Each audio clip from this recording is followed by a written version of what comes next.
खूनी दुल्हन। आरती और विकास अपने माँ बाप के साथ दिल्ली में रहते हैं। जर्नलिस्ट होने की वजह से विकास को बहुत बार काम के लिए देर रात तक ऑफिस में रहना पड़ता है, जिस पर ज्यादातर आरती जाग कर उसका इंतजार करती रहती है। इसी तरह एक रात आरती विकास का इंतजार करते हुए घर की बालकनी में खड़ी होती है। इनकी जॉब तो जैसे मेरी सौतन बन गई है। मुझसे ज्यादा उसी के साथ टाइम स्पेंड करते हैं और हम यहाँ इंतजार करते हुए मर जाएं। अपने आप से ये सब बोलते हुए आरती की नजर मोहल्ले के कोने वाले घर पर पड़ती है, जिसके लाइट्स ऑन देखकर वो हैरान रह जाती है। ये इस घर की लाइट्स कैसे ऑन हो सकती हैं? यहाँ तो सालों से कोई नहीं रहता। वो ये सोच ही रही होती है कि तभी उसे घर की खिड़की पर औरत की परछाई के साथ लाल चुन्नी दिखाई देती है, जिसे देख आरती डर से चिल्लाने लगती है। भूत! कोने वाले घर में भूत है! आरती की आवाज सुन उसके घर वालों के साथ मोहल्ले के लोग भी अपनी बालकनी में निकल आते हैं। अरे क्या हुआ? आधी रात में बावरों की तरह क्यों चिल्ला रही है? भूत! वहाँ भूत है!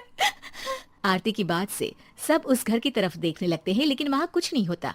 भाभी जी, लगता है आपने सपना देखा होगा। मैं बालकनी में खड़ी होकर सोऊंगी क्या? बता रही हूँ, अपनी आंखों से देखा है। घर की लाइट्स ऑन थी और वहाँ किसी का साया भी था। अरे तुम अक्सर विकास भैया के इंतजार में देर रात तक जागती हो ना, क्या पता नींद पूरी नहीं होने की वजह से कोई भ्रम हुआ हो। मोहल्ले के सब लोग और आरती के सास ससुर उसे समझा ही रहे होते हैं कि अचानक उसी घर से किसी औरत के गाने की आवाज सुनाई देती है।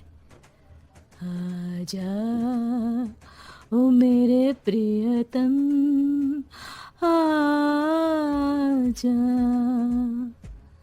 आवाज सुन सब हैरानी और कंफ्यूजन से उस घर की तरफ देखने लगते हैं कि तभी उन्हें लाल जोड़े में औरत का साया वहां दिखता है, जिसे देख पूरा मोहल्ला सकते में आ जाता है। अरे ये तो कोई दुल्हन है। अरे नहीं नहीं, भूत नहीं है। अरे फिर तो पक्का तेरी दुल्हन है। अरे नहीं नहीं, वो तो मायके गई है। हद है, पहले इससे निपट ले, बाद में इस पर डिस्कशन कर लेना। बड़ा भ्रम बोल रहे थे ना, अब फटी ना सबकी। और नहीं नहीं, मैं किसी से नहीं डरता भाभी जी। भूत जैसा कुछ नहीं होता। या तो इस घर के मालिक यहाँ आ गए हैं या फिर किसी ने खाली घर देख कर कब्जा कर लिया है। हमें वहाँ जाकर देखना चाहिए। बात में लॉजिक मानकर सब बाहर इकट्ठा हो जाते हैं कि तभी विकास भी वहाँ पहुँच जाता है। क्या बात है? इतनी रात को पूरा मोहल्ला यहाँ कैसे? भूतिया दुल्हन की वजह से। क्या तुम्हारे अलावा भी कोई दुल्हन भूतिया हो सकती है? इस भूतनी का किस्सा निपटने दो, फिर तुम्हें अपनी भूतनी दिखाती हूँ। अब सारे लोग मिलकर विकास को पूरी बात बताते हैं, जिसे सुन वो भी उनके साथ जाने के लिए तैयार हो जाता है। जिसके बाद वो सब डरते हुए उस घर के सामने जाकर खड़े हो जाते हैं। तुम सब यहीं रुको, मैं अंदर जाता हूँ। अकेले जाओगे? अरे नहीं नहीं, आप सबकी नकली भूतनी भी तो होगी ना मेरे साथ। कैसा मजाक कर रहा यार। रुक, मैं चलता हूँ साथ में। क्या मैं चलता हूँ? ये क्या गोवा घूमने जा रहे हैं जो मैं भी साथ चलता हूँ? कहीं नहीं जाओगे तुम, यहीं मेरे पास खड़े रहो। बहू सिचुएशन समझो। हाँ, घर जाकर सुना लेना। हे भगवान, मम्मी तुम किसकी मम्मी हो? ओ, इन्हें सब कुछ अभी करना है क्या?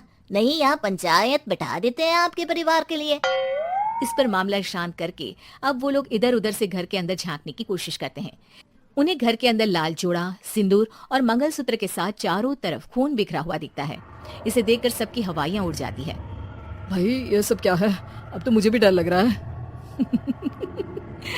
आ गए मरने, अब तुम्हें मुझसे कौन बचाएगा?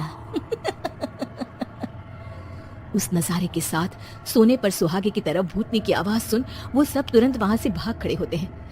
ये सब क्या था? अब हम क्या करेंगे? हमारे मोहल्ले में भूतनी आ गई जो सबको मारना चाहती है। ओ भाभी जी, मैं फिर बोल रहा हूँ, भूतनी जैसा कुछ नहीं होता।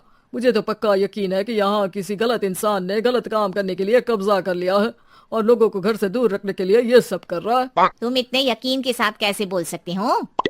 फिल्मों में ऐसे ही तो दिखाते हैं। हे भगवान, ये फिल्म नहीं, ये रियल लाइफ है। हमें शांति से कुछ सोचना चाहिए। सब हमारे घर चलो। सब आरती के घर में इकट्ठा हो जाते हैं। रात भर आधी नींद और बिल्कुल ना चल रहे दिमाग के साथ सब सॉल्यूशन सोचने की बहुत कोशिश करते हैं, लेकिन कुछ नहीं होता। इसी तरह सुबह हो जाती है। ऐसे कोई भी उपाय नहीं निकलेगा। सब पूरी रात के थके हुए हैं। घर जाओ, थोड़ा आराम कर, फ्रेश होकर फिर आ जाना, उसके बाद सोचते हैं कुछ। डरे सहमे लोग जैसे ही अपने घर जाने लगते हैं, तभी विकास को उस घर में कोई हरकत नजर आती है, जिस पर वो किसी को कुछ बताए बिना चुपचाप वहां पहुंच जाता है और कुछ देर बाद घर आकर सबको दोबारा इकट्ठा कर उस घर के पीछे वाले खिड़की पर ले जाता है। विकास क्या खेल लगा रखा है, ये कोई मजाक नहीं है। वही तो, मजाक नहीं, बहुत बड़ा मजाक है। अंदर देखो। जैसे ही सब उस खिड़की से अंदर देखते हैं तो उनकी आंखें खुली की खुली रह जाती है। मूवी की शूटिंग!